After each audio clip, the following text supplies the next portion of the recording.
Yo, what up? It's Air Moses Game. Now, this video is called Arguing with Fools is a Waste of Energy. I named this video off of a line that Nipsey Hussle has said in the song. I can't remember the actual song, but Google it, you should be able to find it. But I do want to say this, man.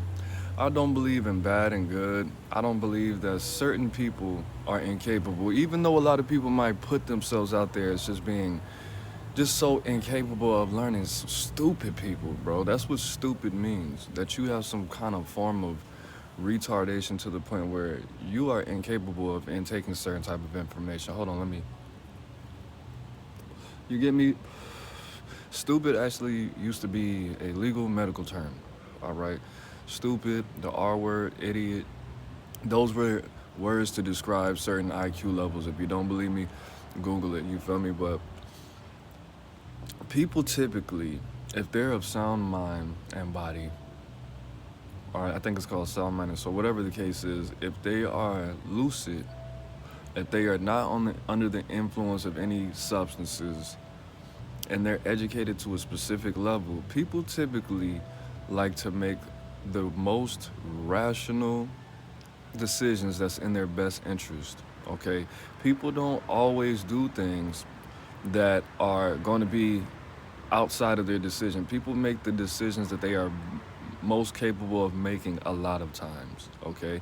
Whether it be wise or unwise, people don't do things that's going to hurt them unless it's definitely a case of cognitive dissonance, which means you're doing something knowingly and you know it's going to hurt you, like me smoking a cigarette, right? But rationally, I can rationalize why I should be smoking this cigarette right now, okay? People don't do things that go against their best interest. People don't do that very often, okay? So when people do you wrong, somebody might steal from you, they thought about it, they premeditated it, or they thought about it on the spot, and they told themselves that it would be better to steal from you or hurt you or harm you in some way than not. And you can't be mad at that person for forever. Now, when people say stupid stuff, they might rationalize it. They may say to you or the world, oh, I'm just a product of my environment. I grew up like this, I grew up like that. And the reason that they do that is because they don't really know anything else. People might get into arguments. People might put certain things in their body. People might eat a certain way. That's because they think that's the very best thing for them to do. And for you, you have to understand, for you to make less mistakes, you got to make mistakes. Either make mistakes, study people who made mistakes, or educate yourself. Now, I'm somebody that my cousin described as a smart, dumb nigga, right? The smartest dumb nigga he's ever met. Which, I don't really agree with that. I met some people. Anyway, learning facts, memorizing a whole bunch of quotes and things like that, that's not gonna make you smarter. That's gonna make you have more information. That's gonna make you a memory bank for useless, or, it might be useful, but you're not using it. You could tell me how hot the sun is.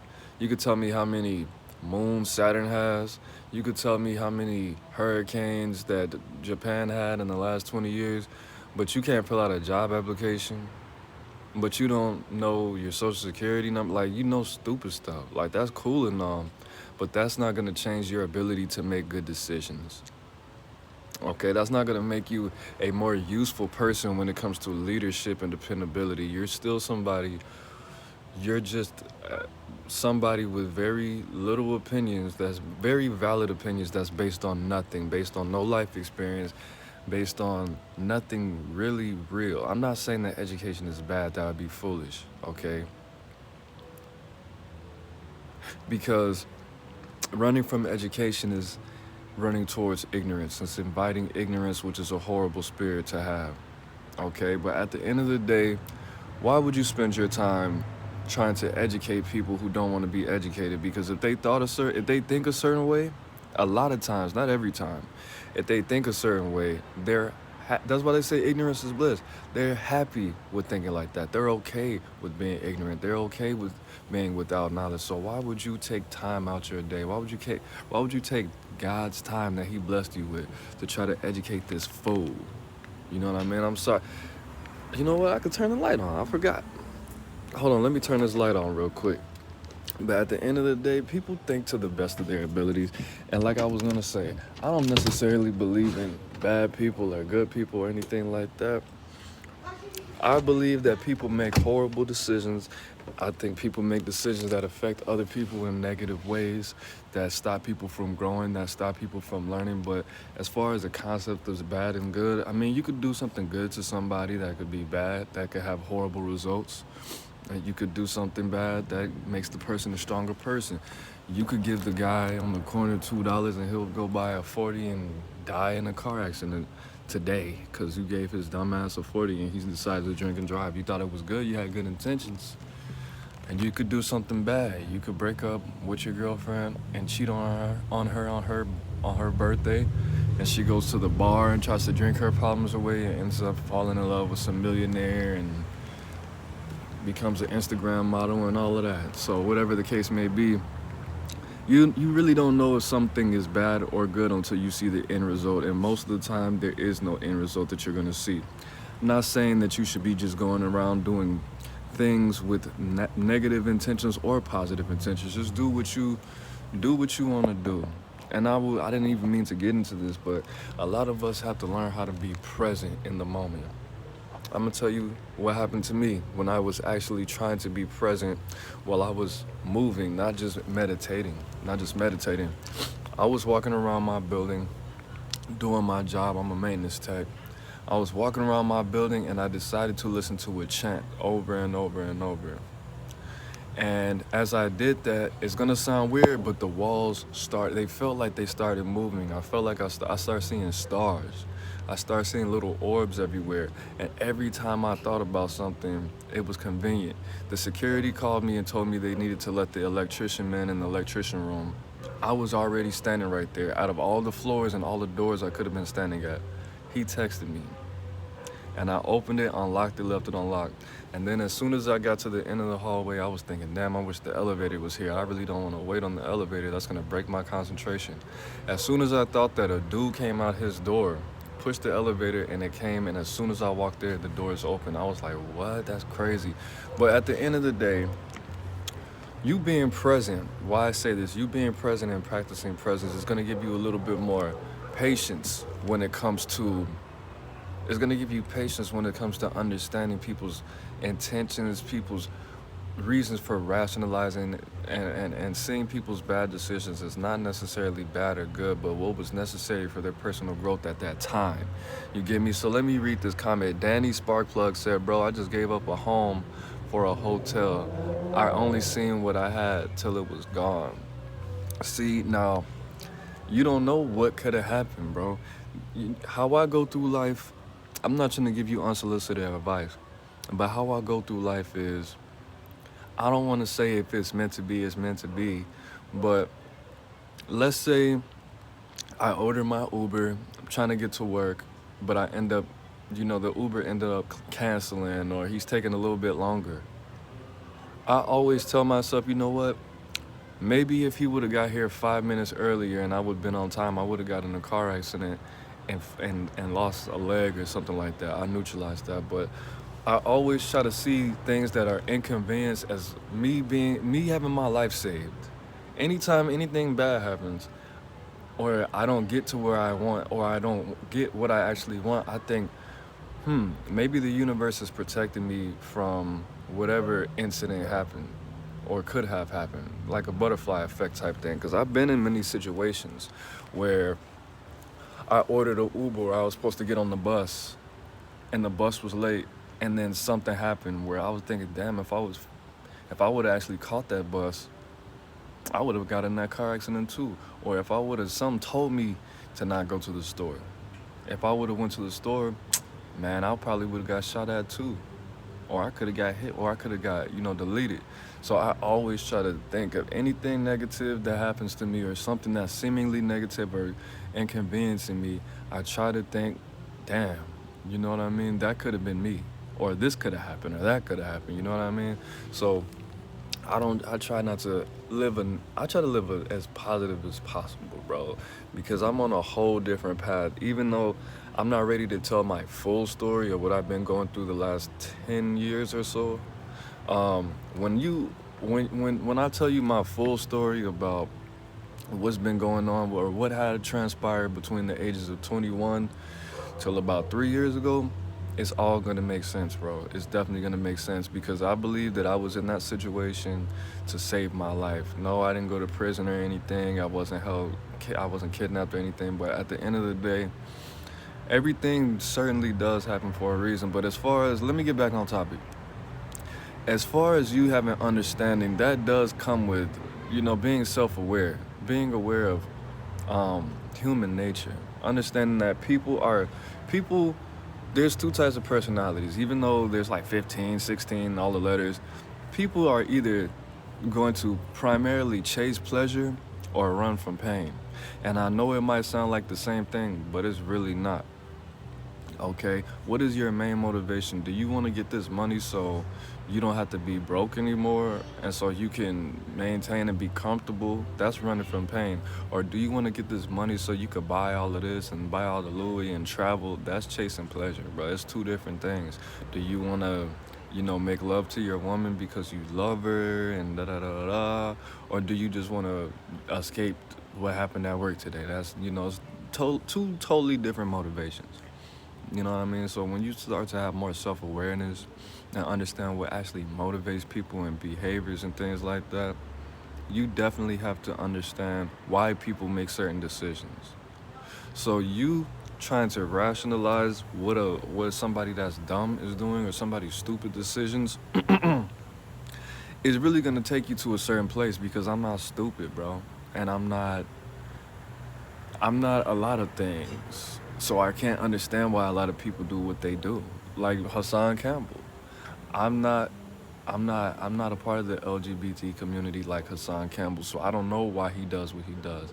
Nobody's ever put anything on my thighs or in my thighs or around my thighs, nothing like that, inside my boot, nothing.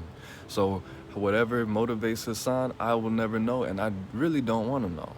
I really don't want to know because it'll take you to a dark place. Because when you start to try to understand, when you start to become investigative about certain things, it takes you to a place you really don't need to go. Now, when I try to, I'm just using him as an example. When you try to understand somebody like Hassan Campbell, like I did, when he was telling all the details of how this grown ass man was doing all these lascivious acts on his thighs, and he became Miss Dyson Campbell Jr., the second, the third Bambata, Mrs. Bambata. I didn't want to hear all of that. When the dude asked him a simple question, do you remember the first time that you got violated? This nigga said, no. But I could give you details though. Nigga, I don't want to hear that, bro. You like you see how dark it could get when you try to understand a stupid motherfucker, when you try to understand a weirdo. That's the whole thing. It's not for you to understand why people do what they do. At the end of the day, you just understand that they attempted to make the best decision that they could make. And this, I'm gonna leave it right here. My cousin Jaquez, shout out to him. He always used to say when I was 21, if you knew better, you do better. And that used to annoy me because I'm like, bro, I know what I know and I just don't act on it. Now, I didn't really get what he meant until a couple years later. And that's not like I never heard that phrase before, but at the end of the day, it's a difference between knowing something and memorizing something. Because when you know something, when you gain knowledge, your behavior changes to a certain extent. That's what he was saying. Now, if he had articulated it like that, you don't really know what you know. You just have retained the information, but it hasn't become a part of you. You don't know it. You know what I mean? If you don't know yourself, you're not a part of yourself. You're out of your mind. You're just walking around with your soul in your body, and you're not even thinking your own thoughts. That's what it means to not know yourself. You memorized yourself. You have memories. You know your name. You know your last name. You know a couple things about you, but you don't truly know yourself. But as far as trying to understand a dumbass person, that's just not something that you should want to do. You should understand the basic human nature of people. Understand that people are here to reproduce, eat, breathe, and live as long as they want to, as long as they can, and either chase pleasure, like I said, or run from pain, or do a combination of the two. And I will say this: if you knew better, you do better. This is the point of, like I said, educating yourself, reading, not listening to music all day. If you have a job where you can actually wear some earbuds or listen to something, or you drive to work an hour, 2 hours a day, or an hour there, an hour back, bro, stop listening to music for at least 2 weeks. Just listen to audiobooks and educational podcasts, whether it be Dave Ramsey is really one of the only, that's the one that popped in my head, but Dave Ramsey, listen to any kind of audiobooks. If y'all want me to, I'll put the audiobook playlist up again. I took it down because I don't want everybody to have all the ingredients to my sauce, you feel me? I don't need you talking like me. I don't need you using the colloquial terms or whatever I got coming out. I don't need people trying to copy my style, because that's what they do. But at the end of the day, if you want to make better decisions, if you want to have a better life, you got to develop better habits. And the best way for you to develop better habits, I'm going to give you 3 ways. To study people who have what you want and copy their habits, copy their blueprints, because 9 times out of 10, that's what they did. Whether they got it from a book, whether they got it from a mentor, whether they got it from their father or their mother or their uncle, nothing in this world is original. Everything that's practical to invent has already been invented. All right, so number 2, educate yourself. Outside of just copying people that you know's actual habits, educating yourself, and then meditating, bro. Taking care of your body in conjunction with meditating. If you smoke cigarettes, I mean, look, peep this though. I smoke cigarettes, right? Sometimes I eat junk food, but I don't smoke squares all day. I don't drink anymore. I don't smoke weed. I don't smoke blunts. I don't do illegal stuff in my body. I don't flood my brain with all kind of weird music and memes and like that. Like, you really shouldn't be meditating if you have a dirty mind and a dirty body, because that's only gonna. I mean, look, you should. If you're going to meditate, everybody should meditate, but you need to be as clean as possible. If you have bad habits such as smoking cigarettes, that's only gonna weaken. That's only gonna limit you. If you eat McDonald's and drink beer and smoke cigarettes every day, that's gonna limit your meditation. But meditation can get you out of those bad habits. So I don't want to just discourage anybody from meditating, because that's the number one way to change your life overnight. Is to master the art of meditation, to be able to meditate for at least an hour a day without having any emotional reactions or judgments towards the thoughts that may surface or come to your mind. That's what I mean when I say master. Okay, but I didn't mean to talk y'all there off, man. This Aaron Moses. I'm the bang, you the bang, we the bang together, man. Love yourself. Life is in the breath. Breathe it in. Make sure you like, share, comment what you want me to speak on next. Subscribe to the channel. When you subscribe, hit that bell button so you can get notified every time I go live. We lit, man. Have a great weekend. Peace, gang.